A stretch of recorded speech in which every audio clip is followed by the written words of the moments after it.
I'd like to call this meeting to order. And I'd like to also start with our welcome. And when we met last week, Lisa, Kim had introduced something I haven't heard about before. That's the two-word check-in, 2 words that are kind of just describing, I think, how you're feeling, how you're doing right now. I'll just get us started. I am exhausted. It's been a very busy school year. Don't tell anybody, I'm pretty sick of my kids. And secondly, I am very, very excited that I was able to attend the graduation. That was magical, and it was just so lovely to meet a lot of you in person. Those are my 2 words, and I will pass the mic off to Lisa. Thanks, Daniel. Good morning, everybody. Let's see. I wouldn't say exhausted. I would say tired. And also optimistic, mostly to do with the weather. We'll see. I'll pass to Chief Raquel.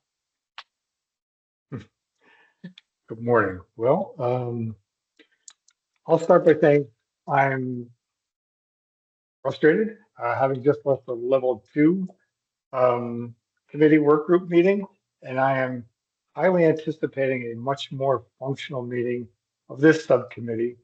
So I'm happy to be here right now. Sorry, I'll pass it off to Kim. Good morning, everyone. I am scattered mentally and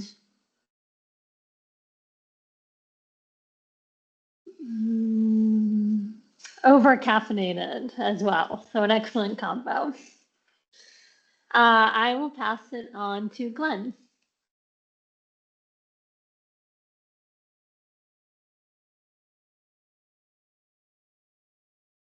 Glenn, I think you're muted. You're muted. I am alert and a little sore from this working outside this past weekend. And I'll pass it to Greg. Morning, all. Busy Monday morning. It's been shot out of a cannon this morning, so that's where I'm at. I'll pass it to Wesley. Awesome. I am, I think, in the boat with the tired and exhausted folks. Up all night with a sick kid. So, but other than that, super stoked on a sunny, nice Sunday yesterday. So feeling good all around. Kelly? Hey everybody. So I am currently feeling psyched and energized because on Friday I am closing on my first house, buying it on my own. Got some land. So Glenn, I'm gonna mow my lawn and then look at it. It's gonna be great. You shared that you like doing that during the spring. I'm like, I'm about to do the same thing. So I'm really looking forward to it, and I'm moving to Berlin, so other people in the central Vermont area, let's hang out. So that's me. So I'll pass it to Susanna.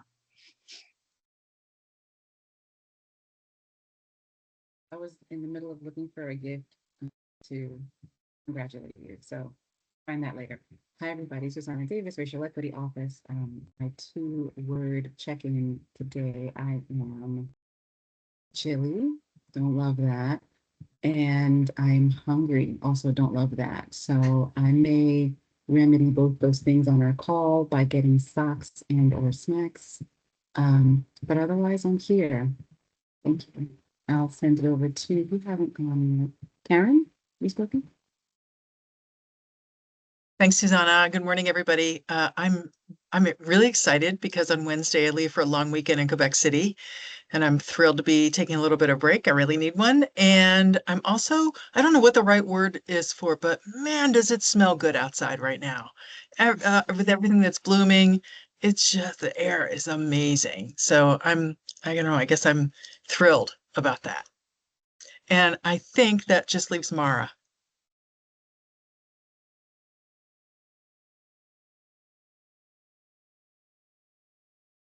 My check-in, 2 words. Dark outside. It's just a little bit low energy because of the kind of dark, clammy feeling.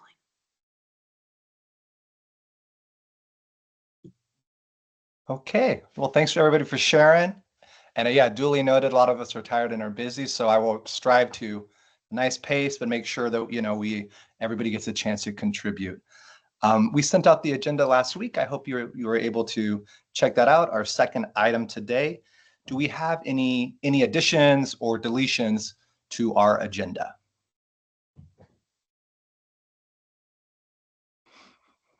Okay, I'm not hearing any. I think we can move on then to our next item, the approval of meeting minutes. Again, in the agenda, there's a link you can click on that. That's from May 12th. And so at this moment, I would like to approve the minutes, and will someone please entertain a motion to accept these minutes? So moved. Excellent. Thank you, Glenn. Thank you. So moved by Glenn. Is there a second to that motion? I'll second. Great. Thank you very much. The motion is on the floor. Do we have any amendments about those minutes? Great. I'm not hearing any, so let's move to vote to accept those minutes. All those in favor, please raise your hand or just say aye. Aye. Excellent. Thank you. Looks almost unanimous, I think. All of those who oppose, please say aye or raise your hand. Great. Hearing none, the motion passes and the minutes for May 12th are accepted. Thank you. Okay, our next item, item number 4 for today, public comment. And I don't know, Lisa or Kim, is there anybody here from the public right now? Don't see anyone. Yeah, I know Anne used to come more often. Must be pretty busy. Okay, since there's no one from the public, I believe we can continue. Here we go. Item 5, updates from the Vermont Police Academy. I believe, is that you, Lisa, or is that going to be Director Burkell today? I guess it's me. I just have a couple things. I wanted to thank all of you that were able to make graduation. It was such a special event. It always is. And I'm just really happy that the turnout was great. And we actually had good weather. So we're able to do the things we needed to do outside. But thanks for folks who are able to come down. We really appreciate that. I think that this was mentioned probably at a council meeting, but in 2 weeks we are, and I've probably said it before, but in 2 weeks we're holding a naturalization ceremony here at the Vermont Police Academy. So that's something that Chief and I are working with the court on, and we're thinking it might be around 20 to 25 new citizens that will be naturalized. So we're doing all the planning with the court administrator. It's a pretty big deal and involves a lot of work, but it's open to the public. So in the event that any of you would want to come down and see it, it's 11 o'clock on Wednesday, June 25th. There'll be lots of folks here, of course, the family and friends of the folks being naturalized, our staff here, and then U.S. Marshals, passport agency, all the folks that are kind of involved in making this become a reality. And we're gonna have a little, like, after the ceremony, just some cake and refreshments so folks can celebrate. And we're just really excited about it. So if folks want to attend or have any questions, feel free. I think there'll be some media coverage as well. I know PEG TV is going to be here recording and sending it out across their different networks throughout the state. So more to come on that. We'll let you know how that went next month when we meet. Chief, do you have anything to add? I don't really, other than just echo your sentiments of thanking all of you that were able to make it to graduation. It's always nice to see council members there, and it's the largest attendance ever in my history, even from when I was on the council, for having council members there. So it was really nice to see, and former council members and former staff at the graduation. It was really nice to see, and thanks to Lisa, we had two Supreme Court justices that were also there as guests, and it was nice to have some regular human conversation with folks that hold such positions. So it was really nice overall, and I do look forward to anybody that can come and join us for the naturalization ceremony that we're really looking forward to. Thanks, Chief. Before we move on to the next item too, I just want to say the graduation was amazing. Bridget, my wife, came and she kind of joked. She thought, she said, I never thought I'd come to something like this. It was incredible. And I just also want to say I shared with the NAACP here about the naturalization ceremony, and I'm hoping some folks might go, but a lot of people were very excited to hear that. So again, I think that's incredible that the Academy is doing that. So thank you. All right. Unless if there's any other questions or comments, I do see a hand. Yes, Kelly. It was just a curious question about what was the significance of the order in which people were called up for their certificate? Because I was trying to figure it out and I couldn't.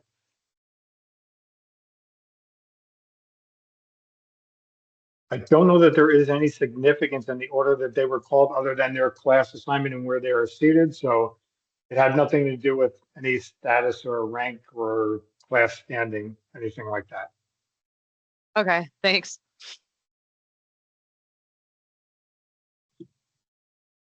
All right. Looking at our next agenda item, item 6, FIP policy update. I believe Kim's going to handle this, so I will pass the mic to Kim. Thank you, Daniel. And before the policy update, not to be competitive, but I think our subcommittee had the highest percentage of attendance at the graduation. I mean, I'm just saying, maybe Chief, that should be like mentioned somewhere in the council, get people a little, competitive spirit is always a good thing. Get more people there. So well done, subcommittee. So last meeting, I had mentioned briefly that I had heard some follow-up comments after the fair and impartial policing policy. What did they call it? It was sort of an overview at the State House that both judiciary committees had a host of folks come in just to check in. And I had heard some bits and pieces after that I had mentioned, I think last time, at our last meeting, that essentially the comments were the policy is doing what it's supposed to be doing. It's being interpreted correctly. At least the judiciary committees did not feel any need to step in, make any changes, present any bills. The session, at least for that sort of work, has ended. As everyone knows, the legislature still up and running, trying to get the education bill, but our understanding is that nothing else, no other substantive work is really happening. So I feel like I can say to the committee today that at least for this session, there's no bill being introduced as far as our governing statute, 20 VSA 2366 for the FIP statute and policy. So no changes coming out of this session. So that's the update. Nobody's getting in there and making any changes. So the second item, the required review process, just a reminder for our subcommittee that in our statute, it does say that on or before January 1 of every even number year. So before January 1 of 2026, the council, in consultation with others, including the Attorney General and the Human Rights Commission, shall review and, if necessary, update the model fair and impartial policing policy. So that's our requirement. What I'd like to suggest to the subcommittee today is maybe sort of scheduling out what that might look like as far as our role between us and the council, how whatever review is being done, because the council needs to be able to say that they have reviewed the policy. And again, if there is any update needed, do that before January 1. My suggestion would be that we ask the council to put on the July agenda just a reminder about the duty that the council has, and that the suggestion I would like you all to consider is we remind the council of the duty, that we then schedule time for in our meetings for August and September to bring in the Attorney General's office and the Human Rights Commission to just look over and review and then get any feedback at that time at the July council meeting, to put out to all the council members that this subcommittee review will be happening. If anyone else would like to join that's not already represented on the subcommittee, to come to the, what did I say, August and September, right? August and September meeting, so that we can then present what the review has been. If there are any suggestions, we can present that in October to the council. And then that gives the council October, November, December to take action. As we've discussed already on this subcommittee, my guess / hope is that we're not going to be changing a whole lot, if anything, since we just went through such a substantial change recently. But we do need to do this process. And I think it's a good way as well to create a calendar for future years of how the subcommittee and council kind of schedule out, making sure this is always on a recurring basis on the calendar. So that was just what I quickly jotted down this morning as a way forward. I would love to have everyone's thoughts.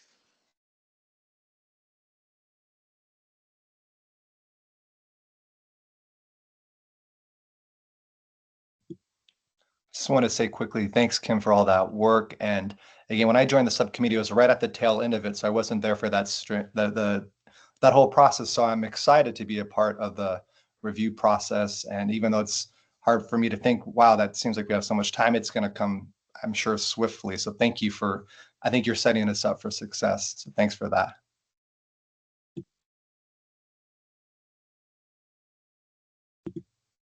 Yeah, Karen? Well, I just want to say that I sit on the Heinsberg DEIB committee, and tomorrow night we're reviewing our town's fair and impartial policing policy. And so I reviewed it over the weekend, and I just want to say I was so happy to find that it comports with the model policy and has been fully adopted by the Heinsberg Police Department. So despite, Heinsberg's been through a little bit, if you've been reading the news, but they're using it, and I'll know more tomorrow after our meeting, but I was just really happy to see that it was actually in play. Oh, that's awesome to hear. Thank you so much, Karen. Other thoughts from folks?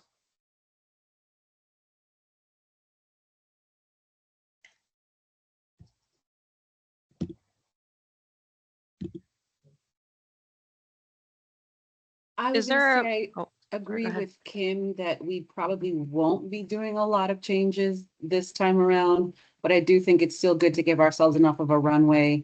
It would be good to hear from members of the public. Again, there may not be a whole lot of input, or the input might be you didn't go far enough, do more, or the input might be you went too far.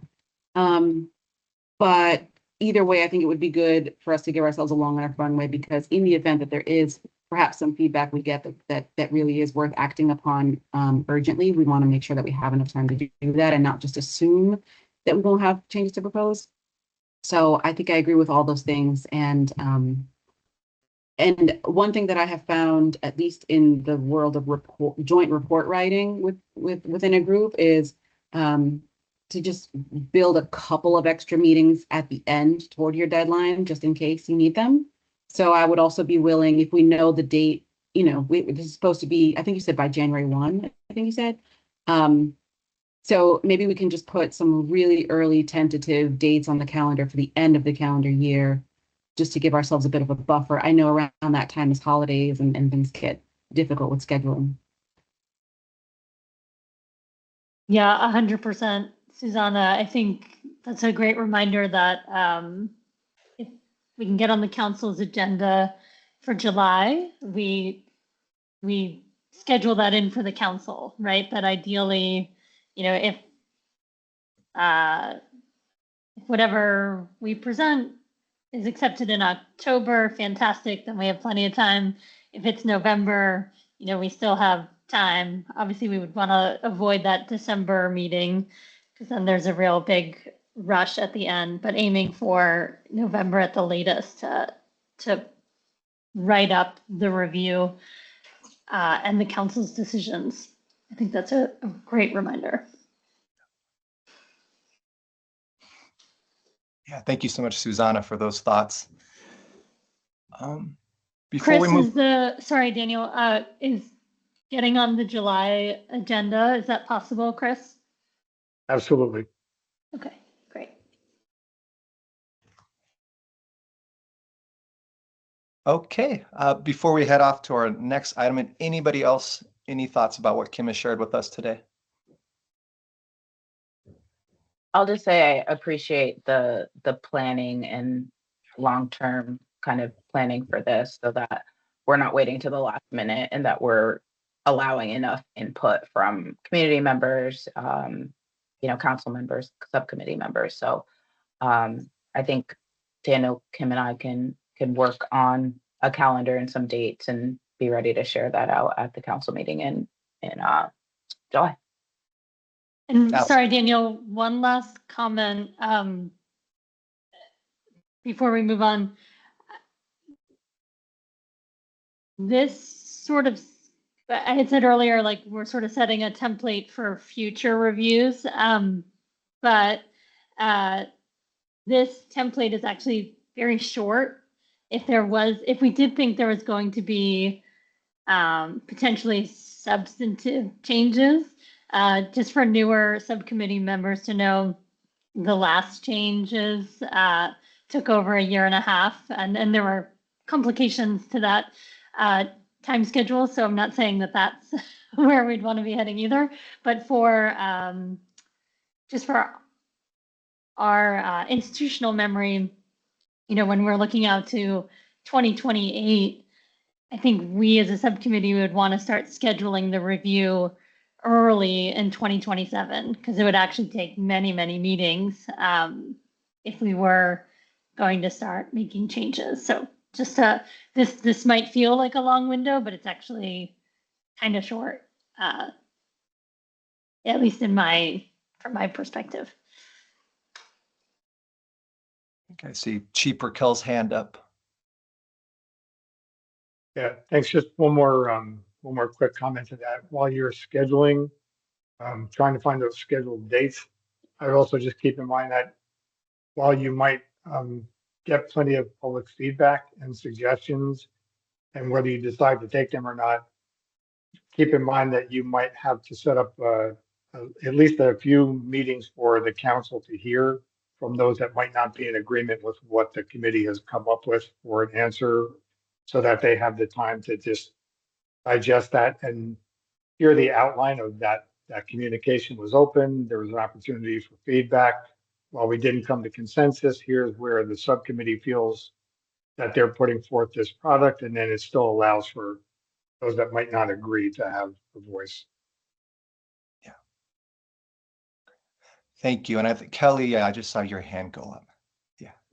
Yeah, I just had a couple quick questions. So I recall that there's a couple police departments in the state that have gone further than the model policy, or they've added additional protections. Or I can't remember which agencies did that though. Does someone remember? I don't think that there's any that have gone additional changes. There used to be, however, my memory serves me right, I think it was Winooski. They went back and adopted the council's policy this time. But there are still 3 outstanding that are not in compliance yet that are still being worked on. And there was a mention of the institutional knowledge of the subcommittee. I, unfortunately wasn't here when when it was being drafted. I don't know if there's certain areas that were contentious last time, or some, and we can talk after if somebody wants to fill me in after. I was just hoping to kind of get up to speed on where things were hot button issues last time, or anything that I should kind of know just for my institutional knowledge. Ellie, I'd be happy to, we could break it all down in about 20 minutes, but I can also send you the work of the subcommittee, because there was when they brought their suggested changes, they did Amanda wrote up this excellent document that was shared with the council. So I can share that with you, and then I can just share notes from kind of how that went through the council. So happy to do that. Probably not this week, because I have a crazy week, but before our next meeting, absolutely. Awesome. Thank you so much. Yeah. Excellent. Thank you very, very much, Kim. I believe now we can move on to our next item on the agenda, the FIP Resource Toolkit. And I believe this is you, Lisa, so I'll hand you the mic. Thanks, Daniel. Yeah, when Kim and Daniel and I met last week, and after hearing just some comments from other times we've met in this subcommittee about what folks are doing, we thought that it would be a really good idea to create some sort of toolkit of like fair and impartial policing techniques that can be accessible to law enforcement and law enforcement agencies throughout the state. So, things like in having it all in one place. So I think Greg at one time had mentioned like that you guys have a toolkit in South Burlington for maybe it was language access or interpretation services. If I'm wrong, let me know. But something like including that and so that it's available to everybody as a resource to use when they're engaging with the public. Other ideas were like how to engage with veterans or folks who have disabilities or suffer from a mental illness. Karen, I'm going to put you on the spot, but I know we have talked about some things that the Northeast Kingdom is doing with, I believe it's called the Warm Line, and correct me if I'm wrong, but do you want to speak a moment about that? I don't want to get it wrong. Sure. I will tell you statewide that Vermont has been through a revolution in the past several years around how it thinks about people who cause harm and then what happens to people who cause harm. We still need police to show up at the scenes of domestic violence, and when that happens, we need for the police to be fully trained and to know what to do in those situations.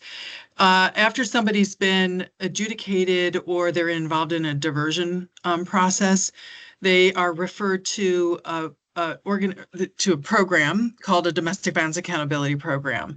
And the revolution has really happened in how we think about those programs. At one time, the Values Foundation was shame. And, we know that shame is a really poor motivator for people to change behavior. And so we've just really changed that dynamic and have adopted a completely different paradigm that meshes the state response to a crime being committed with tools and interventions that are actually evidence-based in helping people understand how to change behavior. So this combination of behavioral change plus, accountability and consequences. Nobody's saying that domestic violence isn't a crime, but we are saying that what we've been doing in the past is not working to keep people from committing their next act of domestic violence. One of the things that was implemented, and this is the second such program in the country, is Umbrella, which is a domestic and sexual violence organization and serves the Northeast Kingdom, took on the challenge of providing these domestic violence accountability programs for people who are causing harm in that area. And one of the things they developed was a warm line. And what this warm line is a place where people can call if they are thinking about, if they have a history, or if they're feeling like they want to harm their partner. And the line is staffed mostly with volunteers, mostly males, and they accept a call from somebody, and they essentially talk them off the ledge. They don't call the police, they don't report them, but they do an intervention to help them back off from a potentially illegal and damaging, devastating act. And seeing really great results. It's pretty amazing. And the program is expanding to statewide offerings. So it's called a warm line because it's not 24/7. It operates between like noon and 8 o'clock in the evening. And but really, really good results. And so for me, this is another pathway, another tool in the toolbox for how we handle people that are harming their intimate partners in our state. And if a phone call and a good solid conversation that involves, I'm telling you, don't do this. If that works, then we should do more of it, in my view. And so far it's working. And it's just about a year old now, so we don't have a huge database of information collected from those calls, but we will, and we'll be able to like quantify the impact. Lisa, is that what you're hoping I would say? 100%. Okay. Fabulous. Thanks, Karen. Thank you. So yeah, just an example of like what's happening just in one region of the state. It would be great for just law enforcement agencies and officers to know that that's happening. And then again, how can we kind of replicate it throughout other areas in Vermont? So that's just another example of something that could be a tool or technique that we add to this toolkit. Let's see. So yeah, just really thinking about what should it include so that we're not reinventing the wheel, but we also have all of these amazing resources in one place. So is that, we can think about, is that a link on the VCJC website? Are we providing it maybe like as a webinar series with links that we can also put on the website? So just to think about how we can share that with not only law enforcement, but community members to look at all, like if it's related to FIP, it could also be related to other things that would be really important that, we both teach here at the Academy, but resources available in the community. So this is where you all come in. So Daniel, Kim, and I, at some point, we'll be kind of creating a schedule. And we thought this would be a really good summer project for committee members to gather resources, right? And we'll kind of decide what's the area that each subcommittee member can focus on. And then, either we can start like a Google Doc or something like that, but where we could input it all, and then Kim, Daniel, and I can kind of organize it. So we're really looking as we continue through the summer just to have something for the subcommittee to work on, and we thought this would be a pretty doable task. I know there's vacations and things like that, but we do continue to meet through the summer, and especially for the law enforcement on the call, I don't know what's happening with Fish and Wildlife and tools and things like that, but it would be great to just have it all in one place. So that's what we're thinking. I'd love to hear some thoughts and feedback to that.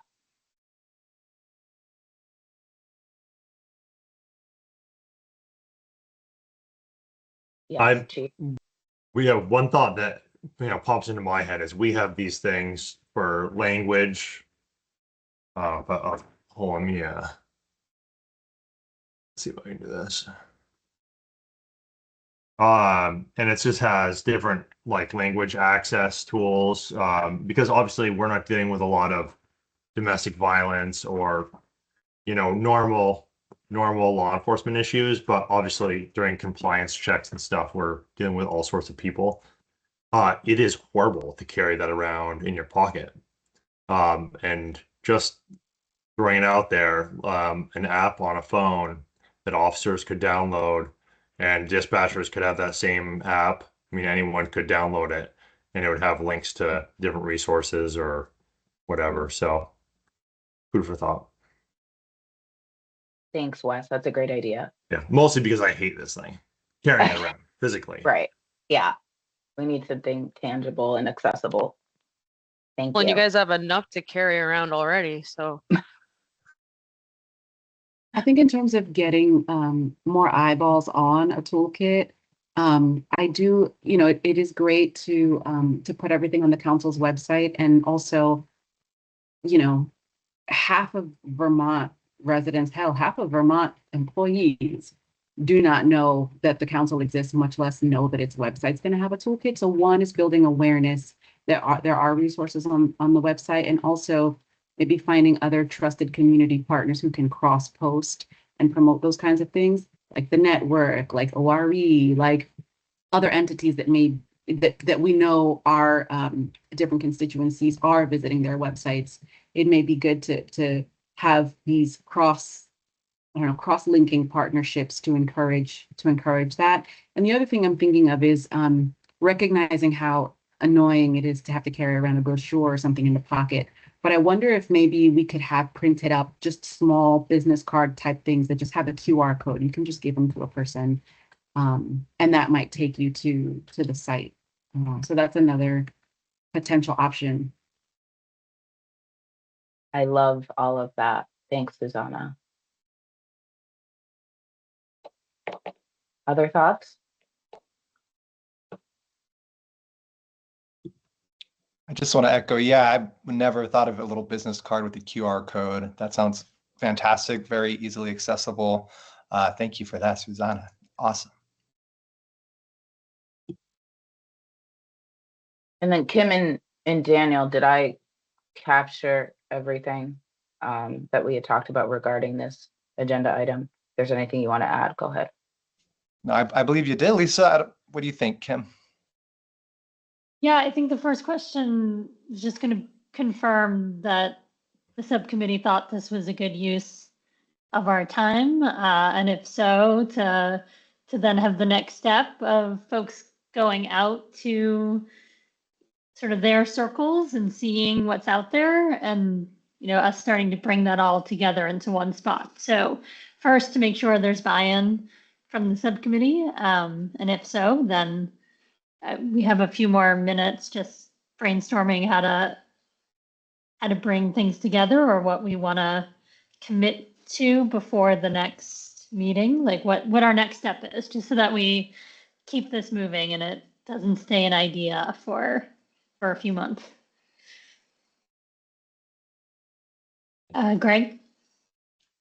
I think it's a great idea. I think that it's worth the time. However, I struggle often with a lot of with several initiatives, not here but everywhere, where it's we have a very, very small cross section of police represented here. We have larger agencies. We don't have the smaller agencies, and that's where the distribution will become critical, right? Because so we'll have state agencies and larger agencies like South Burlington. We have all the stuff that we need. I struggle with the notion that like we're going to have the buy-in from the little 1, 2, 5 person police departments, and how do we get our message to them and get that buy-in? I guess in part what I'm saying is I think it doesn't necessarily need to be us, but we need to push deeper into other agencies who may not know what we do, may not know that there is a committee that does this, and then that's what I struggle with, and I don't know how we go about doing that, whether that's through the chief's listservs or what. I just feel like we'll have buy-in, right? I think we will all have buy-in because we want to do more and do better. Not saying that other agencies don't, but I just don't think that they know that this work is ongoing and we need to push into those agencies somehow. That's it. Thanks, Greg. I was just curious about the listserv. Is every single agency in the state in the listserv? I guess I'm wondering if we have everybody in one communication. I believe they're varying distribution lists. I know there is a Chiefs distribution list. Then there's a a Chittenden County one. I don't know about other counties, but I don't know who it's a state managed distribution list. So I don't know who manages it, who updates it, when people come and go. It is a state managed list though. So I think two things. One, Greg, when Lisa and Daniel and I were talking about this, one of the things we were thinking about was, that the FIP policy is saying, law enforcement, you need to do this, this, and this. And then what we were thinking of, how can we support, like the subcommittee is supposed to support the council, and the council's, training and regulating officers, but hopefully, right, is seen by law enforcement as a supportive resource in some ways. And so really putting out there that, look, we just centralized all of this, like what you do with it, agency officer, is up to you. Like, we're not saying you have to use these tools, but what we were thinking about is the smaller agencies who probably want access to this, but just don't have, the 5 hours in the day to go, hey, South Burlington, can you share this with us? And hey, VSP, what do you have? So if we did that work for them and just said, hey, we pulled this together. We think these are really helpful. We think this helps do your job better. Some agencies find it really helpful. And the idea being that officers and agencies probably would have better buy-in knowing it's coming from another officer or agency, right? Like, we find this useful, versus we subcommittee created a thing and here you go.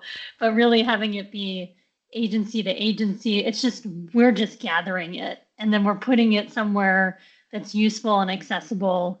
So secondly, to Kelly's point, yeah, a whole part of this project will be, once we gather it and decide how to kind of house it, how do we market it, put it out there, move it around. But we're not going to be making anyone have to use it. Right. No, I hear that, and I think it is worthwhile. I was more responding to your question whether this was a worthwhile project. Yes. And we need to really push it, because if all work is done and then it's a link on a site that very few people Nobody knows about, yeah. Right, then we've spun our wheels. So Yeah. I just say I do think it's worthwhile. We just need to push deeper into smaller agencies and actually sell it at the end. I guess I was just curious what the thoughts were to make sure we get everybody in the know. Would it make sense to have the sheriff of that county reach out to local law enforcement? What would be the best way, or do we want to just table that discussion?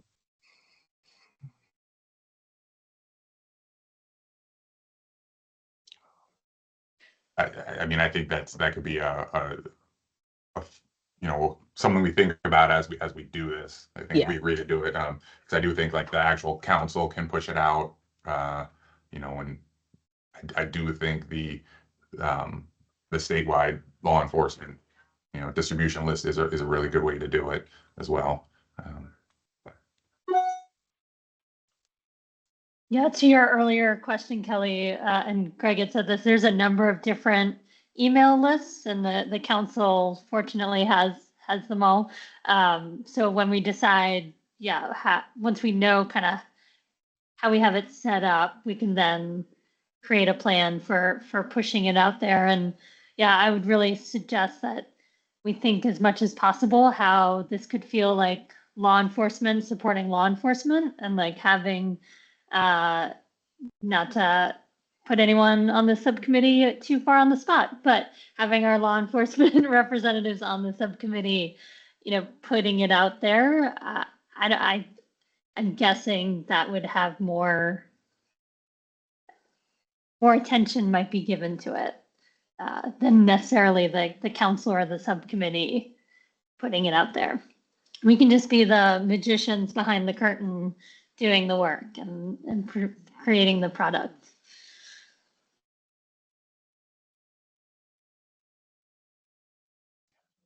Lisa, I think I see a hand. Yeah, thank you. So it sounds like everybody is on board. If you're not, speak now or forever hold your peace. And I think the next steps would be kind of Kim and Daniel and I just figuring out a plan for rollout. And we can get that out to folks between now and the next meeting, which is July 14th.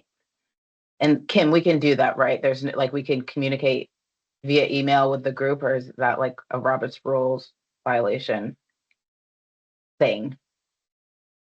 Yeah, you can communicate with the group if folks are responding, just don't reply all, like have just a point person, whether it's Daniel and me or Okay. Lisa, like we just pick a person, just don't do a reply all. That's when things get a little murky of whether you're having a meeting.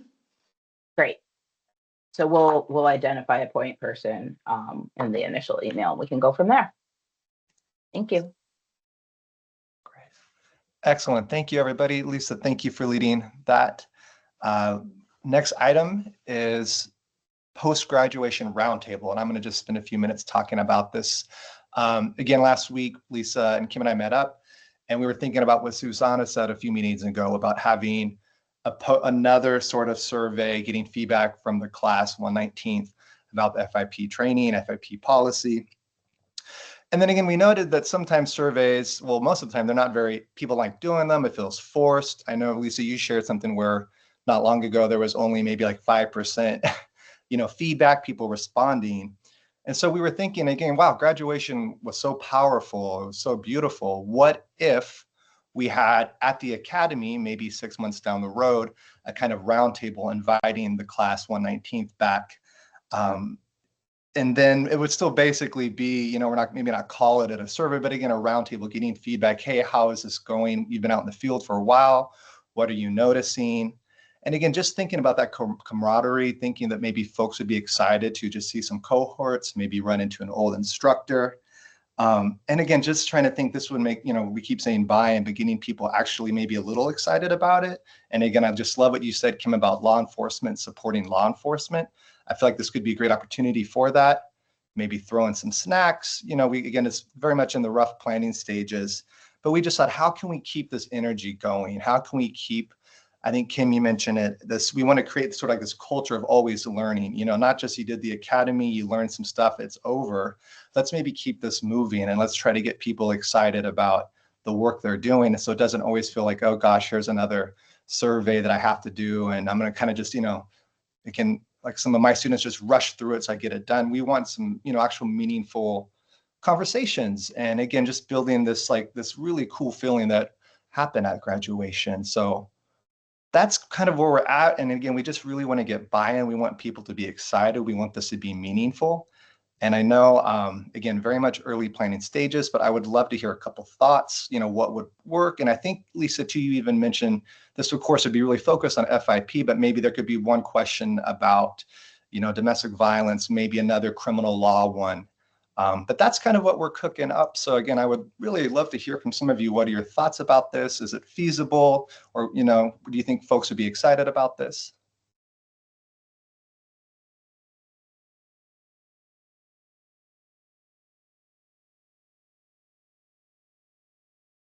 Worded a slightly different way, and again, putting our law enforcement reps on the spot. 6 months after your graduation from the police academy, like, would you have like the opportunity to kind of get together with your class and kind of reflect just on like, whoa, we studied all this and now we've been out there doing it. What matched up, what didn't, what did you wish you had learned before, or what did you feel prepared to do? What did you not like that? Like, would 6 months feel like a good time to do that? Like, would it create sort of this ongoing connection with your class, but also with the academy? Any initial thoughts on that? I think it's an interesting idea. I think that if it's solely based or heavily based on one class, it might be difficult. And let's not forget, like once most people leave the academy, they then do another 3 months of training in on field training. So at the 6 month mark, you're still like, right, still trying to figure it out. And then there are such differing field trainings, differing agencies are just so incredibly different. I do like the idea of sort of a reunion of sorts. I think that it might be bigger than this subcommittee. I had another thought that has left my mind. I did want to say I love the energy around folks who went to the graduation for the first time. For folks who haven't been there, who have been to several of them, like, so we know it's an awesome time, right? So I think the energy is needs to be carried out not only by the police representatives here, but by everybody else, right? Like, oh my God, that was a great experience. Police are doing good, hard work. This is what we're training them to do, and we're hoping that they carry forward. So I love hearing all the energy, and I think that it is as we all know, shared responsibilities to say, like, we're doing, like, everybody here is trying to do good work, and build the community in which police are part of, if that makes sense.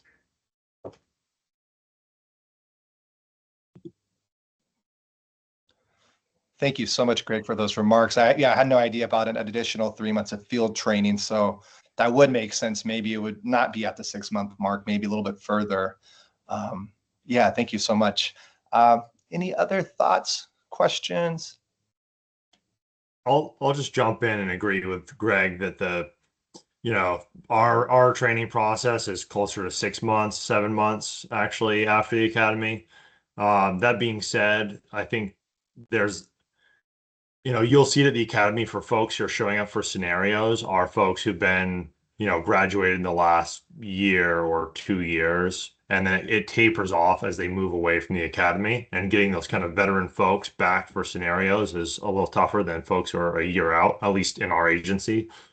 And so I think that excitement about the academy and that community that they built there, it does have a time window, and I would rather hit it a little early than let it expire. They're not going to have all the field experience, but I think they're still going to have that sense of community still to come back. So it's cool. It's a cool idea.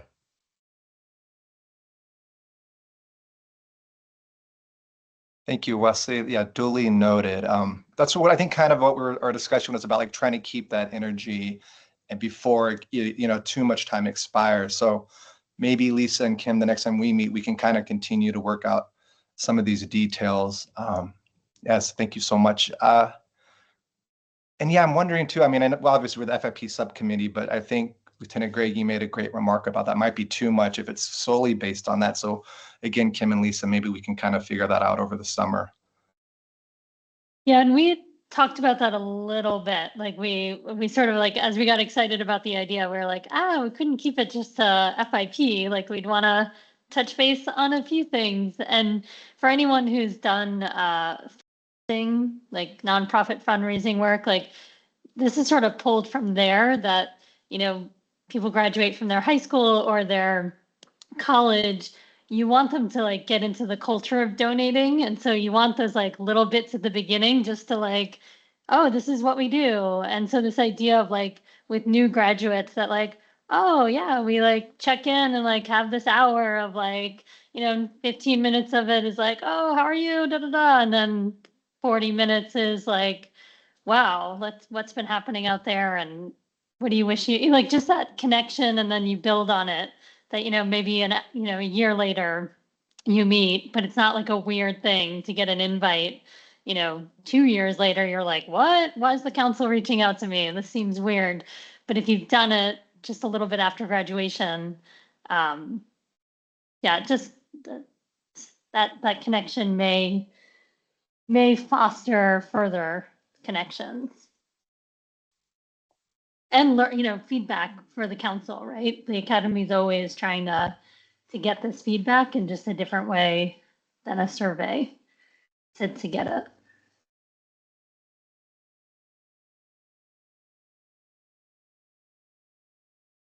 Yeah, thank you very much, Kim. Any other thoughts before we move on to our next and final agenda item?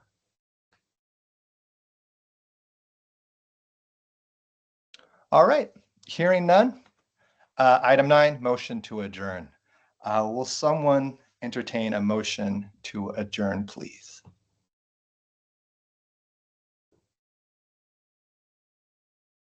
I can make that motion. All right, thanks, Karen. Thank you very much. Motion by Karen. So now can I please have a second motion to adjourn? Second, Susanna. Thank you, Susanna. Always great to see you folks. We'll see you next time. Thank you very much. This meeting is finito. See ya. Thanks, Daniel. everybody. Goodbye, everybody. Good to see you. Thanks. Bye.